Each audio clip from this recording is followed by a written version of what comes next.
Hey there, this is Ethan, and in this video I'm going to be going over how to heal trauma through meditation. So to begin with, I gotta preface this, just like I did in my last video about trauma.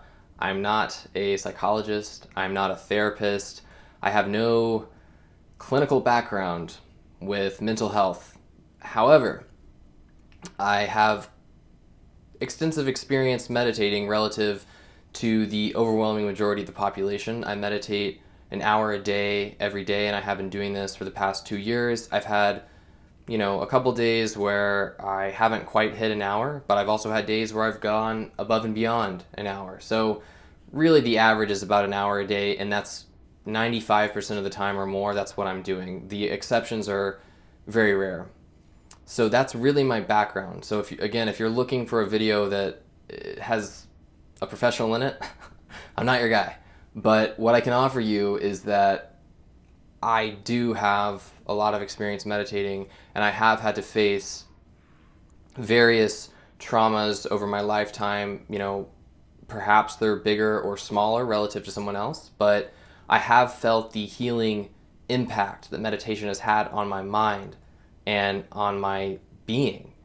And another thing regarding this video is it was really inspired by either a viewer or a commenter, someone named Truth Kindness. So Truth Kindness, if you are watching this video, thank you very much for your comment. I sincerely appreciate it, because this is a really powerful question. They were basically asking, how can you use meditation, or did I have any advice for using meditation to actually heal emotional wounds through psychological harm, through psychological trauma, and these types of things. So yes, I do have insight, and I appreciate your question. So let's get into it. There's really a particular meditation technique that I highly recommend when it comes to healing, and it's different than the meditation technique that I would normally recommend to people in general. So normally I recommend a type of meditation that will get your mind focused. Really a lot of the benefits that meditation are capable of giving you come as a result of your attention span actually being able to be very centered and still. That's one of the biggest problems that we face collectively as individuals, which is that our attention spans are so easily dragged around by our minds. Our mind just projects thought after thought after thought into our awareness, and our attention span just gets dragged right along for the ride. Everywhere it goes, everywhere our mind projects, or whatever our mind projects, our attention span goes. And it doesn't take very much meditation to sit down and realize, wow, I am just thinking nonstop. And if you meditate for 10 minutes, you're thinking nonstop for 10 minutes. If you meditate for an hour, you're thinking nonstop for an hour. At least that's how the beginning of the meditation path usually unfolds. So you quickly and immediately realize that attention span is incredibly hard to stabilize. So that's really the step one with beginning a meditation practice. Is I recommend a form of meditation that is going to get your mind stable, get your attention span stable, so you can actually get very, very aware and very, very conscious of the present moment. That's really where so many of the benefits come from, is just literally being able to get your attention span from not swinging around like a crazy vibrating string or something. We want a steady string, not an oscillating string. I recommend the technique outlined. I've mentioned this in another video, but I recommend the techniques really outlined in a book called The Mind Illuminated, written by John Yates. I'll leave a link to it in the description below. But that's really what I recommend typically. But when it comes to healing, especially healing psychological wounds and trauma, really we're not looking for a stable, focused attention span. We're actually focused on a meditation object. Let's say the breath, for example. What we're looking for is being able to stabilize our attention span on the part of our minds that are hurt, the emotions that are generating suffering, the attachments and identifications that are generating these emotions. So sometimes when you meditate, the goal shouldn't be to be focused. It should actually be to explore the inner workings of your own mind. And that's what I recommend in this case is, and from what I've observed, is that when you're dealing with something that's really, really heavy, something that's very traumatic, you're going to immediately notice when you sit down and you're not doing anything, that's a prime opportunity for your mind to no longer distract itself with the various stimuli from the world, whether that's your phone. We'll just leave it at that. There's plenty of distractions out there. I know you know there are plenty of them.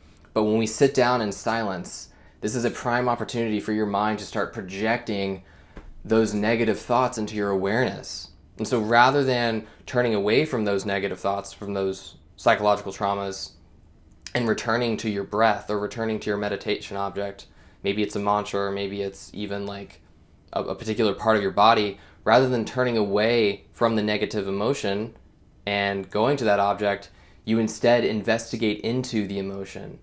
So really step one with this meditation is don't try to focus on anything. Just sit and let your mind give you what it needs to give you in order for you to heal. And even ask yourself probing questions, like ask, why am I depressed? Why am I feeling depressed? What form of attachment do I have? What beliefs do I have that might be contributing to my depression or my anxiety or my anger? You know, whatever the emotion is, even something like jealousy, like why do I feel jealous?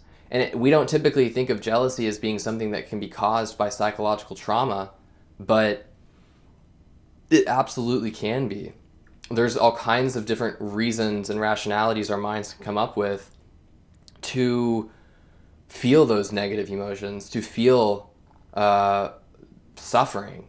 And our job, when we feel the surge of emotion, when we feel the surge of sadness or angst or whatever it might be, investigate into that emotion. Investigate, why am I feeling that way? So step one with this meditation is don't worry about your typical meditation object. Sit down and literally do nothing and let your mind start projecting these things into your awareness. Or if your mind is not doing that, simply ask yourself, how am I feeling? What am I feeling right now? And what type of pain am I holding on to? Like, especially if you know you've experienced traumatic events and you can just intuitively feel that you haven't worked past all of it, ask yourself those probing questions. Like, what do I really feel about this situation? And almost turn the meditation into this almost like this contemplative psychoanalysis of yourself. So sort of moving away from the traditional mindfulness and instead moving into sort of this more contemplative approach. This is what I would highly, highly, highly recommend in this case if you are seriously interested in healing. Now, the other thing to keep in mind is when you really hit ground zero for an emotion and you feel it, like you feel the surge, it's important to move into it, to allow yourself to accept yourself and move into that emotion rather than turning away from it. Again, this is why I don't recommend a meditation object in this case, because if you feel an emotion but you're trying to focus on your breath, well, you're actually not really allowing yourself to heal from that emotion because you're suppressing it in favor of your meditation object. So this is incredibly important to not do. You want to feel the emotion if you're going to heal from it. So as you feel the emotional surge, allow yourself, give yourself the space to actually feel it fully. And this will help you actually heal from it. Now this is an important point though, okay? Because this right here is what's going to get people mixed up and stop people from healing versus perpetuating the negativity. A lot of times when we feel negative, and we continue to feel negative, we continue to feel sad, we continue to feel depressed, and maybe we've actually discovered the reason for our depression. We don't need to meditate and investigate what's generating the emotion anymore. We now understand what's causing it, but yet it continues to persist even though we have these emotional surges. And so what do we do in that case? Well, in addition to feeling the emotion fully and fully accepting yourself as feeling that way. Like, don't deny how you authentically feel. Don't deny how you authentically feel, whether it's you feel helpless, or you feel you're unlovable, or you feel like you hate yourself, or whatever the emotion might be. After you've had that insight into the nature of the emotion, to understanding like what the emotion is all about, what's generating the emotion, the real step in order to heal, the real step is to recognize yourself as not being the emotion, to recognize yourself as identifying as the victim, but seeing that this attachment to identity, this attachment to the victim mentality is not who you really are. You have to be able to see that who you really are is not the image, the self-image that your mind is constructing, that your ego is constructing as being the victim. And that ultimately it's your belief in this identity as the one who was hurt, as the one who is damaged, or as the one who is unlovable. It's your attachment and belief in this identity that is actually generating the negative emotion. And I wish that this wasn't such a tall order to ask of people. It almost feels kind of harsh to say this as like, it's just a belief. Like, you're just believing that you're a victim, and that something that was traumatic was negative, when in actuality, like, it's not.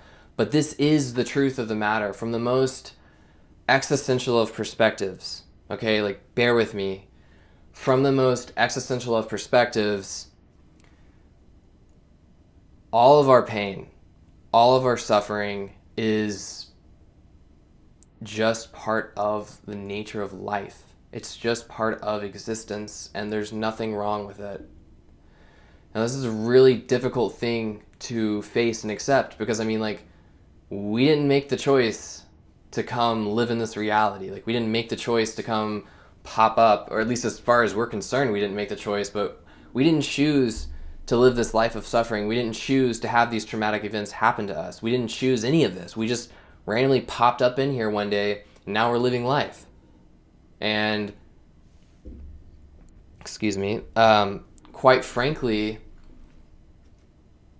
some of the shit that we have to go through is hard, and you don't want certain things to happen. You do feel like certain things are inherently evil and inherently bad and inherently just not okay, whether that's from a religious upbringing or whether that's from this sort of emotionally intuitive sense that you have that things are just inherently right and wrong. Like, it's just there's morality in the world. Wherever it comes from, it doesn't really matter. The thing is that it's your mind. You are believing that the trauma is bad. You are believing that the suffering is bad. And what this prevents us from doing, if we actually buy into the idea that our wounds and our suffering are bad, that prevents us from fully forgiving, accepting, and loving the universe, to loving what is, to loving the way things really are. To sort of reference my last video when it comes to spiritual practice is all about understanding and seeing clearly the way things really are. And the way things really are is that there is suffering and there is trauma and there are wounds, but that these are not flaws within reality, but these are actually features that allow us to grow our compassion, to grow our ability to forgive and to love, if we let it, if we can see ourselves as not the victim.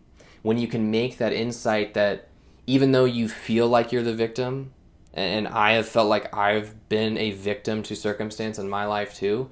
Prime example would be getting diagnosed with diabetes, which is quite frankly a pretty relentless and ruthless disease to have to deal with on a daily basis. But I've had to go and do serious inner work to see just how much of a victim I've felt like. And the tricky part is that until we can see ourselves as feeling that way, until we can see ourselves as feeling like we are hurt as the one who is hurt, we won't be able to have the full emotional release, because the fact of the matter is that we aren't the one who is hurt. Our true nature, our true identities transcend all of that. And you have to awaken to this truth, this very deep, deep spiritual truth that you are beyond the immediate pain of your experience, that you are beyond the immediate suffering of your circumstance, and that you are not the victim. The problem, though, is that if I say this and you believe it, or if anyone believes it, and they haven't actually had the full emotional release, they're turning this into a belief, and you cannot turn this insight into a belief. You cannot believe that you're not the victim. You have to actually see that you aren't the one who was hurt. Even though, or I should say, while also accepting that it's okay to feel like you were the victim. You have to first accept yourself and love yourself and forgive yourself for feeling this way. Like, it's okay to feel hurt. It's okay to suffer. It's okay to be depressed. It's okay to be angry. It's okay to be jealous. You have to accept that fully. But as you're feeling those emotions and truly wrestling with them, you have to see that that's not who you really are. You have to awaken. You have to have insight that that's not who you really are. And when you can do that, on the meditation cushion especially, when you can really start feeling your emotions and processing them and seeing that who you are is something else, is something deeper, is something more primordial, something beyond the trauma, then you will really start to heal from it and open yourself up to true, authentic forgiveness, to true, authentic self-acceptance, and to true, authentic self-love. So that as you are healing, as you're going through this entire process, your ability to love continues to expand and expand and expand. So, yeah, that's all I got to say on this topic. I hope you enjoyed the video. If you like this style of content, please hit that subscribe button. If you have any questions or comments, please comment them in the section below. I really enjoy reading them, and I really enjoy writing about them, and I sometimes enjoy making videos about them. So I hope you enjoyed this episode, and yeah, that's all I got. So until next time.